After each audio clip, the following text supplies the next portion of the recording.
All right, howdy everybody. How many of you are really excited to be in God's house today? Come on. All right, I know I am.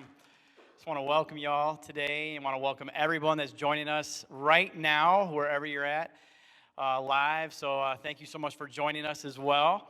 And I also want to wish you happy almost spring. Happy almost spring, everybody.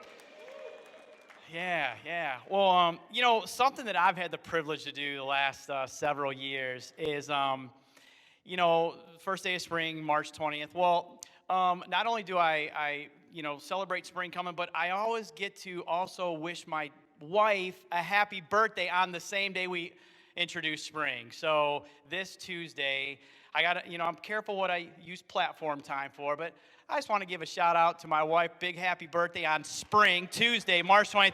The only reason I'm saying this, because it's a big one.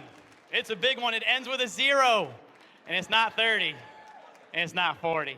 So, amen. All right. So, happy birthday, babe. I love you. You're awesome.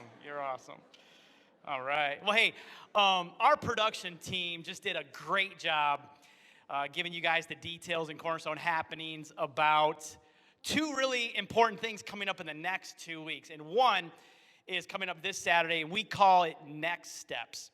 And it's this Saturday is Next Steps Fast Track, where we take the morning and just help you find your next step in our church family.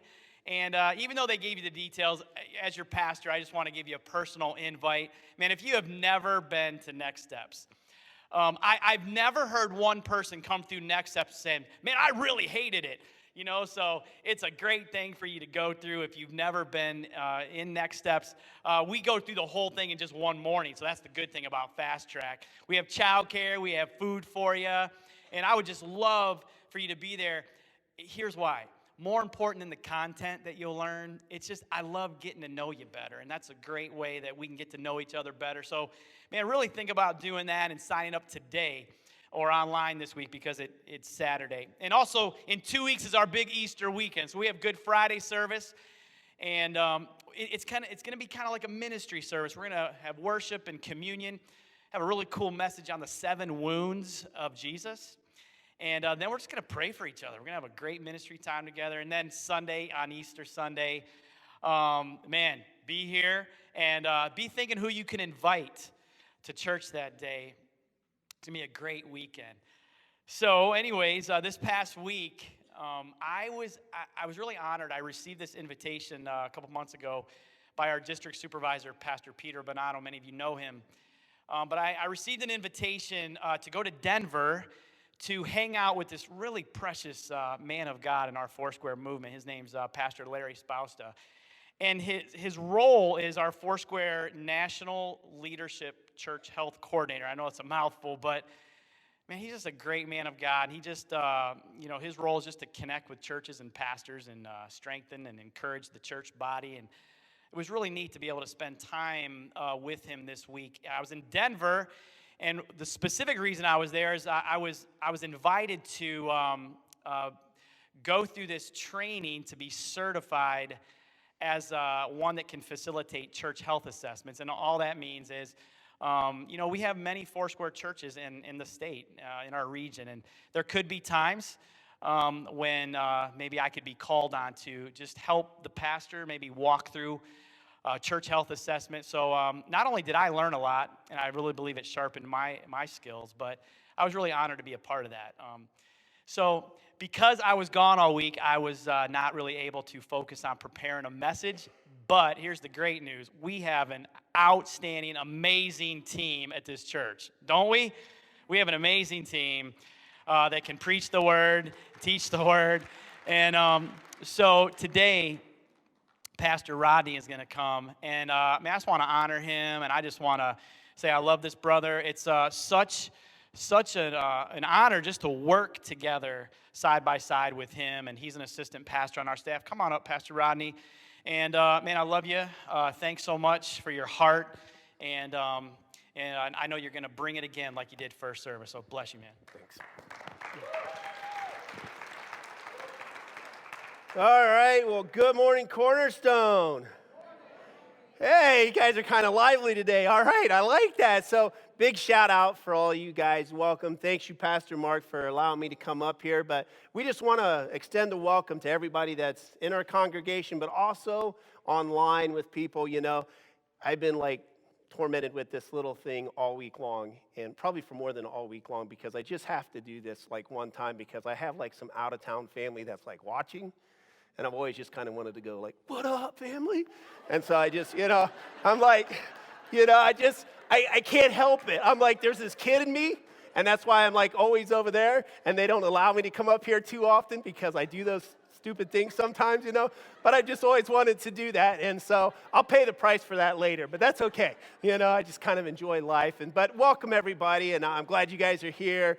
I love Pastor Mark, and I love serving under Pastor Mark and Pastor Deb. It's a difficult thing for a lead pastor not to be up here on the platform because that's really his job, right? To come up here and lead the church.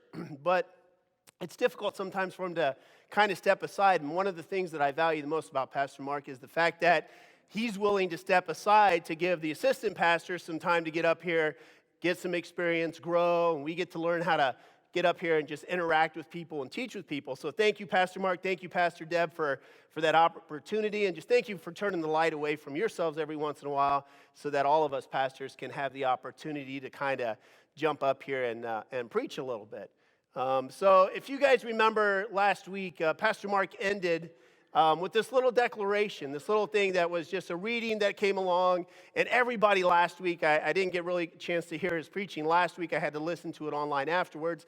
But I got to stick my head in the back there, and I was just like, hey, just listen. And everybody was like super stoked and super excited to read it and say it. And, so I just want to kind of start there. I just want to kind of leave right where Pastor Mark, or start right where Pastor Mark left off and kind of reread this thing with you. So if you want to read it with me, you can. If you don't, that's okay, but I'm going to read it anyway. So here we go. Because God has called me to serve, I will value people over pleasure, serving over status, worship over wealth, we over me, character over comfort. To my Lord and Savior Jesus Christ, I say, however, whenever, wherever, and whatever you ask me to do, my answer in advance is yes. Wherever you lead and whatever the cost, I'm ready anytime, anywhere. I want to be used by you in such a way that on that final day, hear you say, well done, good and faithful servant. Come on in and let the eternal party begin. Now, see, the first service, they didn't even get excited. They were just like, oh, so, hey, you're a little bit excited. But you know what I want to do today is I want to give you a little bit of a disclaimer on my part. And because there's a couple things that I'm going to share today, and I'm going to be real with you guys. And I've always prayed that I would be a pastor, that God would just make me a pastor that just loved people, and I had a big heart for people. And I just hope God just continues to grow that inside of me and just stretches me more and more. But I also want to be a pastor that has the ability to come up and just be 100% transparent and can be real with people. Like sometimes you just got to say something to say it, and sometimes you got to be okay with that. And if God gives you to say it, you got to know you got to do it, or you disappoint God, and I just don't want to disappoint God. So I just want to give you a fair warning today. This is going to be one of those services where it's not that I don't love you guys. I absolutely love everybody here. But I'm just going to be real about a few things, and I'm going to be honest with you guys, and I'm just going to say it. Are we good with that? Okay, because I tell you what, right about now, my wife is like kind of like scrunching down in her seat because she doesn't know what I'm going to say because she didn't catch me first service. She's going to sit here to watch me on second service. So today, as you turn to, just start to turn to John chapter 8, verse 1. And we're going to start right in John chapter 8, verse 1 here in just a second. I'll just kind of fill you in that John, you guys are probably going to know this story, but I just want you kind of be open-minded a little bit about a story. And when we read this, just kind of be patient with me for a second as I dig into what John 8 has really got to say for our church today.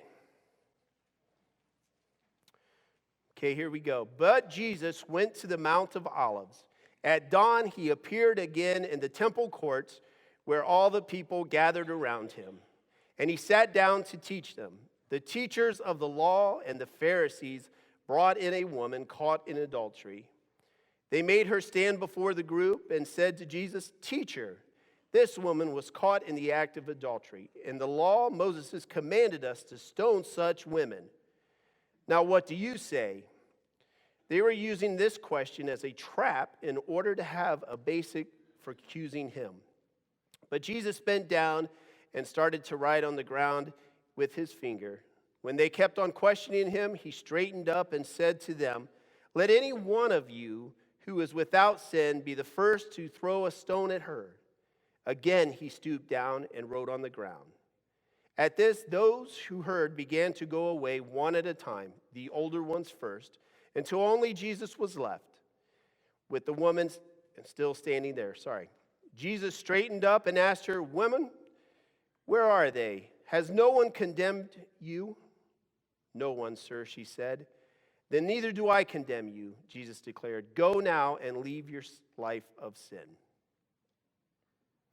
Now today, as a pastor coming in front of you today, I always want to take you on a journey, because my style of preaching is always like a story.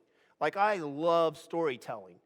And so I want to come to you with this story, but I don't want to just take you on a journey in a story. I want to challenge you. I want to make something come out of you that you look at and be like, wow, do I really do that? Am I really that who I am?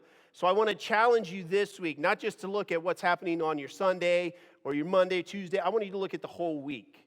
Because I bet there's somewhere in this week, in this next week, that you can be challenged with something.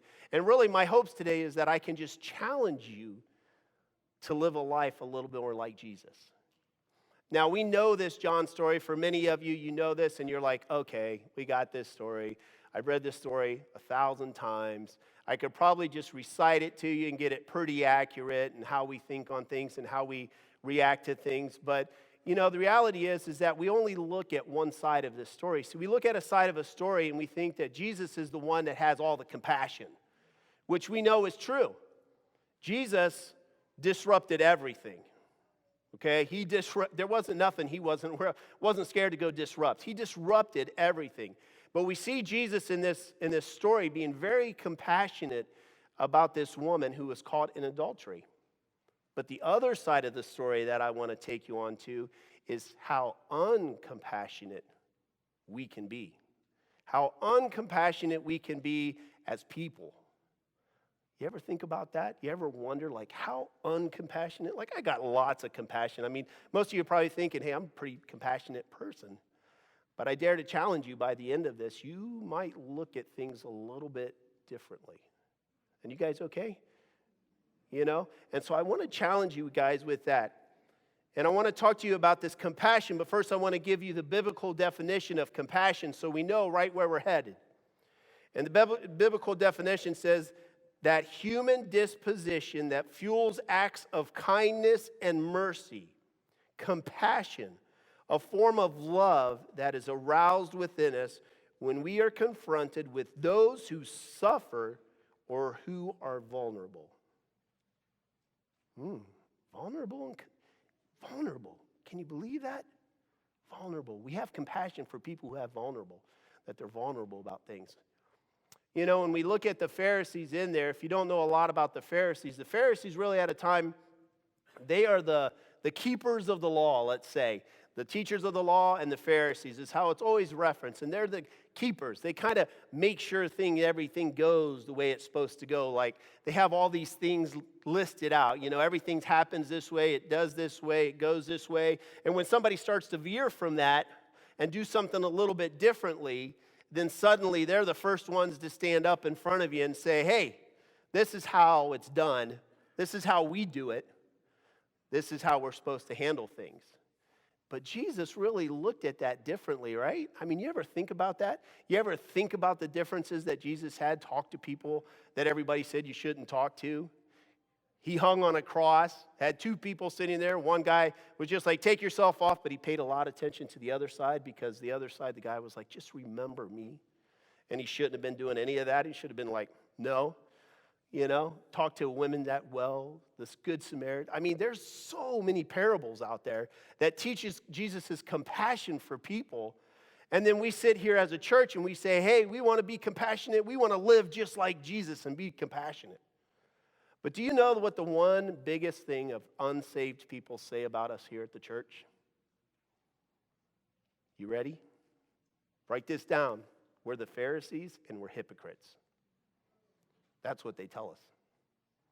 Can you believe that? That's exactly what they say about us. Somebody that is unchurched, unsaved, never been to church, don't think anything different about us except the fact that we're hypocrites pointing out everything that's ever been wrong in somebody's life. That's exactly what they call us. They don't want any part of a church that is going to be like, you do everything wrong. Look at you, how messed up your life is. They don't want to hear that from us. They already know it. And then we're going to go out there and point it to them and give it to them and say, hey, get your life straightened out. We're going to start judging every moment and every person that we start to run into. They don't want to hear that. That's why they don't come here. That's why they don't walk through our doors, because they already have this perception that we're hypocrites and we're Pharisees. Hypocrites and Pharisees. And we just judge people way too much. And I like this verse, Matthew 23 through 24. You're hopeless, you religion scholars and Pharisees, frauds. You keep meticulous account books, tithing on every nickel and dime you get. But on the meat of God's law, things like fairness and compassion and commitment, the absolute basics, you carelessly take it or leave it. Careful bookkeeping is commendable, but the basics are required. Do you have any idea how silly you look writing a life story that's wrong from start to finish, nitpicking over commas and semicolons? Did you get that? God has given it to us right there in the New Testament.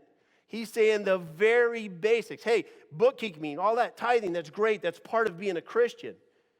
But the basic, straightforward thing is compassion, commitment, fairness. And we don't do it. None of us. I mean, I'm in this book. Like, I'm telling you that over these last few weeks, last several years particularly, but these last few weeks, I was really working on this sermon and trying to get things through and just navigating things through my head, and it just goes crazy, because your mind can go 50 million different ways, and then I sit there and I'm like, oh, okay, no, I got to stay on track, right where God's taking me, right where God's going with this thing, right where God wants me to speak. And it's crazy how many different ways that you start to think about people and you start to think about things, and you start to think about this compassion that you don't have. And you're like, my gosh. And God's like, yeah. God had to slap me around a few times. I mean, he got into my dirt, he got in there a little bit and he dug in there and got on me. And I'm good with that. Like, good, God, if you got to put some correction on me, put it on me because, I'm okay. But we lose this sense of compassion for people somewhere in the mix when we take our salvation. We start to walk and we travel with Jesus and we're doing our daily walks. And then suddenly, in the midst of that, we have the answer for everybody. We can tell you everything you're doing wrong. But yet we can't even do it to ourselves. I mean, we're just not compassionate anymore. Not compassionate. And I love where this next one goes. Matthew 7 says, do not judge, or you too will be judged. For in the same way you judge others, you will be judged. And with the measure you use, it will be measured to you. Go listen to that. The very same thing that you're judging other people with, the very same thing that you're doing to other people, God's going to judge you on the very same thing.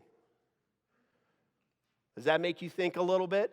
Like, I don't know about you, but there's some times in my life when I've had a few un-Christian-like words for people when they upset you or make you mad about something, and you're like, oh my gosh, I got to go back because Jesus is going to judge me on these things. And he's going to use the same measure that I measure everybody else with. So whatever everybody else is doing, if I'm a part of that sin, if I'm out there judging people that way, God's going to use that same measure. And suddenly that's how I'm going to be judged. But that's not the only thing, because there's other things when you start to talk about where you're being judged. I want to bring a couple things out to you, and this is the moments that I'm going to get real with you. You still okay with me getting real? Okay, this is where I'm going to get real with you. Look, some of us are just crazy judgmental people. We have bad attitudes. They make websites out of how much fun we make of people. You know, we pick at people, we point at people, we just say things about people. I mean, it's crazy how messed up we think everybody else's life is compared to our very own. I mean, come on. Are we all not? I mean, we're all sinners, right? I mean, Jesus said, Bible said, we have all fallen short. We're all sinners. And here it is. We pick at everybody else and tell them how bad they're living their lives out there. We get this little thing out, and we start to do this every single, I got to set that up because it'll roll. Every single week. I like to call this my little checklist because I love visual aids. You know, and we get this little checklist out in our life, and we're like, okay, got to go to work on Monday. Oh, God, I really hate my job. God, why do I got to go there? I don't get along with people. I don't like people. I can't even stand people. Oh, I got to go, though. Oh, I'm so mad and upset with my spouse.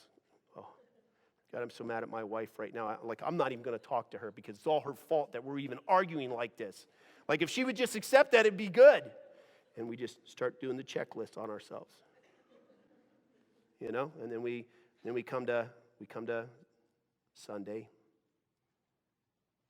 And we do the very same thing. And we do this. Pull in the parking lot, and you're like, not even pulling in the parking lot, you pull out of your garage. Okay? That's not make it to the parking lot. Yeah, let's start at the garage. Let's back you up to the garage. Like sometimes you're backing out of your garage, and I know this, okay?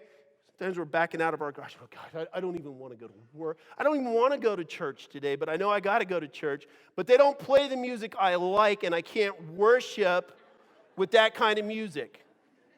You know, I just can't worship when it's like, you know, when you get the whole bassy thing going. You know, and you're like, I can't feel it. I don't like hearing the pounding on my chest. I just don't get into it. And then you're driving. The whole way you're driving here, and you're upset with God, and you're just like, man, I just can't do that. And then you pull in the parking lot, and you come in here, and you're like, now they've asked me to park on the other side of the parking lot. Now somebody's parked in my parking spot, and now I got to walk 10 more feet to get in the front door. And you're just like, God, is this day ever going to get any worse than this? I mean, come on. I got to walk 10 more steps. And then you get done with that, and you come through the welcome doors, and then you're like, man, they didn't even say hi to me today. And I'm like, what? You see, I told you I'm going to get real with you. It's just like, what? They didn't even say hi to me today. I just walked in. I've been coming to this church for 20 years, and somebody didn't say hi to me. Can you believe that? What's their problems? You know? And then you just come in here, your head's all down. You got that bottom lip out. I mean, if you got kids, you know, bottom lip kind of goes out, and you're just mad at the world now. You come through here, and the worst thing that could ever happen, somebody sat in your seat. That's it right there. Man, I'm filling out my checklist right now because this is it, man. Good grief, somebody sat in your seat, and they're sitting next to your friends, having fun with your friends, and you have to go sit somewhere you don't know people. How dare you? How dare you? How dare you? And you're just like, oh, gosh, now, oh, God, I can't even feel you now, God. I can't even feel anything. This is not doing anything for me. Let me give you a wake-up call. It's not about you. It's not about you. You make this big old checklist, and you get this thing going, and you take out your big old Sharpie marker, and I so badly want to sniff it right now. I don't know why, but I do. Because I can just, got the aroma going, you know. But I'm not going to do that because I'm up here. So, anyway, but it's got this, and you do this. I'm going to show you. I'm going to show you what you do. And then you come out, and you're like, service is all over. I'm walking out, and you're like, God, this is what you get for my day right here. You get the big F for today. Big F. Because you didn't do it the way I wanted you to do it. Because you're the Pharisees. We're all the Pharisees. We sit here and we say, God, unless you do it my way, you're not doing the right thing. Unless you do it by my standards, you're not doing the right thing. And then you're like, man, I just can't believe God just like totally messed up March 18th, 2018 for me. And you go home and you kind of throw that thing out to the side and you're like, man, I'm hoping next week is so much better, so much, I can get so along. And yet you don't think about like March 25th, 2018. You come, you get your checklist out for the week again, and you got your checklist going. And look at this. You've already started the F. You're already carrying it with you because last week you went home upset because God didn't do what you wanted him to do. And then you walk out this door and you carry it with you all week long. And then you wonder why, man, I can't get along with people at work. I don't want to love people. I don't want to spread the good news because I'm just mad. I don't even want to invite them to church because if it doesn't make me happy, how's it going to make them happy? Right? And then you sit there and you're like, well, you already got the F. Well, maybe in a couple weeks, I can be okay. And then you get to like April 1st, Easter, our biggest day of the year, and you look out and look at that. Still carrying through there. Week after week after week. You harbor this thing in your soul because you become these Pharisees. We become these hypocrites and Pharisees that are taking a woman in front of Jesus that they don't even care about. They care nothing about the woman. Do you get that? They care nothing about her at all. They used her to try to trap Jesus to doing what they wanted him to do. Not because what Jesus wanted to do. They could have cared less. See, they could have been very compassionate about this woman. They could have changed everything and said, hey, look, here's a woman who's committed adultery. Let me introduce you to Jesus because he'll forgive your sins. But instead they said, no, let's take this woman, let's judge her, let's get out there, let's tell her everything she's doing wrong, and let's try to stone her. And then I'm going to go in and I'm going to try to trap Jesus in the same category to get my way with my things on how I want to do it. And again, it's not about you. But we think it's all about us. We sit there and say it's all about us. You know, I can think of a story that I went through a few years ago before I was on staff here at Cornerstone. I think about a place that we went to, and I really thought that me and my wife were going to go to this location, and we were just going to knock it out of the ballpark. Like, we were so excited. Like, we got this. It is all about us. Man, we are going to change everything that's going on. And then we got there, found that there were some people there that we thought, well, I'm just going to say it, we thought that we were above them, and they were down here. And we sat there, and we're like, oh, we're so different than them that we don't never have to show love or compassion to those people because that's not what we're here to do. And I tell you what, over a period of time, God smacked me around and beat me up. And I was like, God, don't put me here because I cannot love these people. Let me give you something about God. Don't ever tell him not to do something. All right? Because the moment I said, God, don't put me here to love these people, guess where I was at? Because God was, he's funny that way. He just turns it all around on you. He says, oh, you can't love people like that? Well, I can love people like that. And if you want to live your life more like me, then you're going to have to go there and learn how to love people like that. And so we had to learn over a period of time. And when we finally got released from the place, I had fallen so in love with the people that God totally messed us up. And he just started to soften our hearts and soften who I was and start to really change something inside of me because suddenly I learned that it wasn't all about me. You get that? That it wasn't all about me. And then we just like to put these little tests to Jesus. Let me show you a little test and why this is. It's Matthew 22, verses 33 through 40.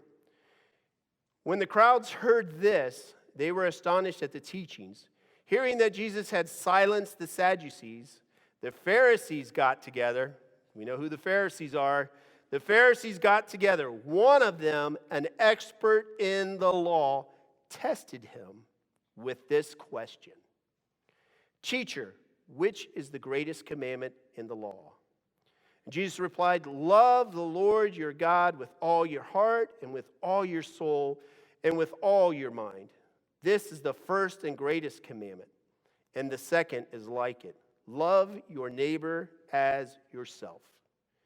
All the law and the prophets hang on just these two things. Now, if you were here back in December, you remember that Pastor Mark taught on the Sabbath. And when I thought about going back in, I was just kind of thinking about things. I saw that this Pastor Mark taught about the seventh, and we talked about the 10 Commandments. And if you've never read that book, the 24/6, and the importance of the Sabbath, it points out one thing in that book, and it says, hey, why is it so easy for us to recognize and understand the 9 commandments, and we can take those as law, but when it comes to this last one, the Sabbath, we take it more of a suggestion, right? We understand these are the laws, and we're good with that, but when you tell me to take a day off and rest, I'm too sure about that. And it's funny that Jesus wraps this thing back around and brings it right back to the New Testament. Because we can take loving God with all our heart and mind and soul. That's a given. We're here. We're for it. Yeah, no problem, God. We can do that one, Jesus. As soon as he says, love your neighbor as yourself, I'm going to take that one more like a suggestion. That's what we do. Because you're sitting there and you're just like, God, do you know my neighbor? Do you know who that is? Do you know the people I work with? There's not a Christian in the building, and you want me to go in there and love everybody? Do I look like a loving person that I want to go in there and do that to those people? For those people? With those people? Do you know my family situation? How do I mean, we all got some kooks in our family, right? Okay? We all got them. Are you kidding me? Is there somebody in my family that I can't stand them? I don't even like them at Thanksgiving and Christmas time. And you want me to love them on a daily basis? Are you kidding me? And Jesus is like, absolutely. That's the most important thing you can do. Do you understand that there are people in the world that have never, ever in their life been introduced to Jesus? Ever. Like they might know the name, but they've never been introduced. And I would bet that probably, I would say, let's call it like 75, 80%, because I could go as high as 90, and I'd feel pretty comfortable with that. But I think that some point in their life, a non-Christian person has run into a Christian person who hasn't given love, who hasn't showed compassion, and was nothing more than a hypocrite. And now they want nothing to do with Jesus whatsoever. And one day, we're going to stand in front of Jesus, and Jesus is going to say to you, I put somebody in your life. And because of how you represented me, they're not following me. Do you ever think about that? Because I'm a believer that God's going to hold that there. I put somebody in your life that didn't know me, and now they won't be a follower because you represented me like I was some kind of hypocrite and Pharisees. All I ever did was turn things upside down and do things differently and show you how to love and be compassionate towards people. Do you know that you might be the only little bit of Jesus walking into their life that day? You might be the only Jesus that shows up in a year. And yet we stand there and we criticize and we critique them, tell them everything they're doing wrong, and we show no love and compassion whatsoever. I mean, we do it coming here to church every single week.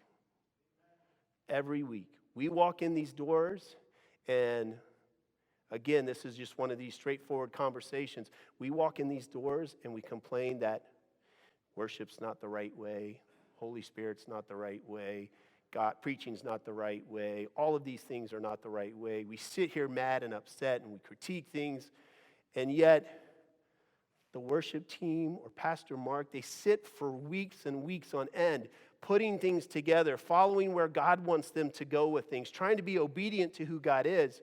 And yet we get upset and just like, well, I was just totally wrong. Well, maybe it wasn't for you. Maybe it was for that person that took your seat that's a first-time guest, that God ordained his steps here for one reason and one reason only. And that's because that song that day was going to change his life and have him raise his hand for salvation. Do you understand? Do you see that? We don't know that. We can never guess, and we'll never understand where God is with things. We're not going to know how he works. We can't understand. Our minds are too small. We try to fit God into our minds, and we shouldn't. We should be really expanded. Say, man, we're never going to understand God's reasoning for what he does, where he does it, and how he does it. We sit up here and we say we want to be a church that the unsaved people can come to. That we want the broken people to walk through our doors and be healed and be touched by God, and yet we sit here and criticize every single moment of the day. Everything. Everything. Instead of just coming in and saying, like, God, this isn't about me. That's what we pray. We're like, God, this isn't about me. God, just move in this place, man. Lord, why don't you just pray? Why don't we just pray one time? Pray one time. If we all prayed, God, we just want one hand to go up for salvation today. God, we just want to see one baptism come out of all of the hands that go up. God, we just want the Holy Spirit to move on them. I'm okay if it doesn't move on me sometimes. Sometimes I need God. Sometimes I just bawl for God. Sometimes I just cry for God. But those are when I need him the most. Sometimes I want to know that you put me into somebody's story and I did exactly what you called me to do, and you touched somebody's life. You touched somebody's life. See how that whole perspective really starts to change? Because remember the story I told you that, and I didn't tell this first service, but the story where I told you that I thought I was up here and I thought I was down, and everybody else was down here at the place that we were at the time. And God reminded me of a piece of that story. And it's really where Jesus was writing in the dirt. And scholars, they go on for years and years. I mean, they've forever trying to figure out what Jesus wrote in the dirt. Like, I don't know why John didn't write that down. Like, that seems like it would be a pretty important piece that Jesus was writing something in the dirt, but it never made it to the scripture. And nobody knows because it's dirt. But God really woke me up, and one day I was like, God, what are you doing in my life? You know, and Jesus just said, where were you when I found you?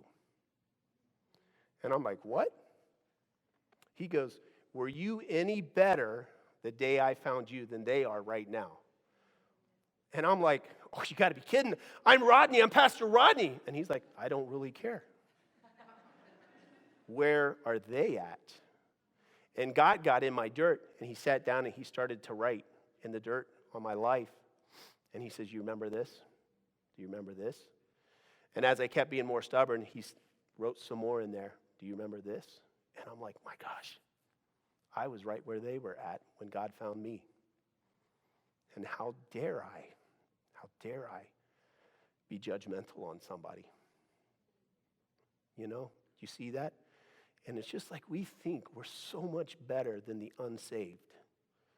Well, I don't know, but there's a thing that grows inside of me, and there's this thing that God tugs at my heart, and it says, look, I loved you there, and I love you here. But my love, it doesn't change. It's just that there's got to be a little extra here for somebody else to finally feel the tug at their life and their heart. And this thing inside of me is like, God, I don't want to be a pastor of the noun. I don't want just to have pastor in front of my name. You know, I want to be a pastor of the verb. I want to be a pastor who goes out and just walks with people. When they trip and fall, I want to be there to pick them up. I want to be there to brush them off. I want to be there to remind them that God still loves you. That's the kind of pastor I want to be. And let me tell you, you don't have to have a pastor in front of your name to pastor people. Okay? Can you get that? you don't have to have the pastor in front of your name to pastor people. You can go alongside of them, pick up their arms, track along with them, go to their hospitals visits, go to where they are, go to their broken families, and you can pastor people. And so you've got to learn to change and turn that judgmental thing that's inside of your life that makes you you just got to judge everything, and start to change that thing a little bit and start to be more compassionate towards people. And here's the last verse, Mark 6:34. So they got in the boat and went off to the remote place by themselves. Someone, just remember that word someone saw them going, and the word got around. From the surrounding towns, people went out on foot, running, and got there ahead of them. When Jesus arrived, he saw this huge crowd. At the sight of them, his heart broke. Like sheep with no shepherd they were. He went right to work teaching them. Someone did something. Someone spread the news. It says someone went around and started to tell people about Jesus because Jesus was getting ready to head somewhere and they were all going to get there ahead of him. But the most important part, what comes second, because Jesus saw them like a sheep without a shepherd, but his heart broke for them and he began to teach them. It's not our jobs to go out and really teach everybody. That's Jesus' job. He knows their path. He knows where they're going, and he's going to teach them everything that they need to be taught. But it is our job to go out and tell someone. We're to go out and be the someone that goes out and tells other people. We're to leave these four walls and go spread the gospel. That's what we're told to do. And when we don't do that, and when we can't find it deep within ourselves to go do that, then we're dishonoring God. When you feel or think back in your mind and you're just like, what? You want me to love who? Why? I can't go to Jesus Said Ministries because I don't even want to be around homeless people. I can't go to an adopt-a-block because I don't even want to be a part of a ministry that goes and ministers to people who are broken. I can't be a part of that. I'm more of a behind-the-scenes type person. God, come on, I want to be like behind everything, doing everything. Don't say that, though. I'm going to tell you. Because as soon as you say I'm a behind-the-scenes person, guess where you're going to go? Because you are quickly going to learn that you are not a behind-the-scenes person, that we're all to spread the gospel, and you got to get in front of a few people to go spread that gospel. And until you can accept that or agree to that, God's going to keep putting you right back in the same situations. For me, I've always told God, okay, whatever you're trying to teach me quick, because I'm stubborn and I don't want to learn and I don't want to go through this process. And God's like, hey, if you don't want to go through the process, then learn the lesson, or I'm going to keep putting you back in the process and you're going to keep learning it until you learn it. You know? And so don't think about that. But the story is that someone went and told everyone. And as we kind of close up here, I just want to all kind of bow our heads really quickly. And I want to challenge you today, and I want to talk to you from the heart. And I'm telling you, God messed me up over the several years, but he also messed me up over the last few weeks of just studying this out and looking at this. The compassion we don't have for people is unbelievable. And today I want to challenge you in this. I want you to think over your week, think over your life, think of your families, think of wherever it may be, and think, man, am I being uncompassionate? Do I have no compassion for people? Am I that person who says, man, I want to live my life like Jesus, but you have no compassion, so are you really living your life like Jesus? Or do you want to be here today and say, God, make me more like you. Soften my heart. Make me compassionate. And I'm going to tell you that for a personal walk, that's where I'm going to be, because I'm going to be the first one that does this. And I'm going to come down just a few steps onto the platform here, and I'm going to stand right here at the altar, right in front of Jesus. And I'm going to say, Lord, I know you've been working on me, but I know I'm not there all the way. And I need you to work on me for a second.